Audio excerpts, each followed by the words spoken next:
check muna natin guys, tunog. Hindi peke. So ngayon guys, dumating na yung pinakaasam-asam ko na iPhone, fully paid 128 gigabytes. Gigabytes ba? Gig? Ambut. Ayan. So, mag-unbox tayo ngayon kasi bagong-bago. Ayan. Siyempre, ibabalik muna natin dito. May logo to siya. Galing to sa Manila, guys. Okay? So, may logo to siya sa likod. Hindi ko lang ipapakita yung logo, guys, kasi hindi naman to sponsored. Sana sponsored. I-flex ko sana yung binilhan ko. So, eto na. So, may mga previous to, guys. Hindi ko na nakita dun sa baba. Yan. So, ayan eh. Naka-sell to, guys. Actually, nabuksan na. Ayan.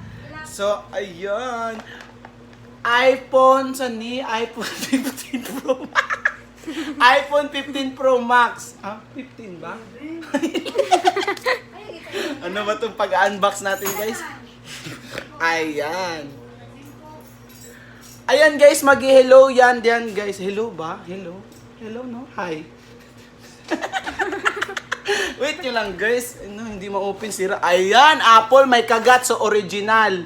May kagat. Kung walang kagat guys, fake yon, okay? May kagat ang Apple, ayan. May kagat. Ano? So ito na lang yung na ano sa pera sa sobra guys. Oh, ayan, ang ganda. Hala, ginuo ko na nalagay wallpaper doon.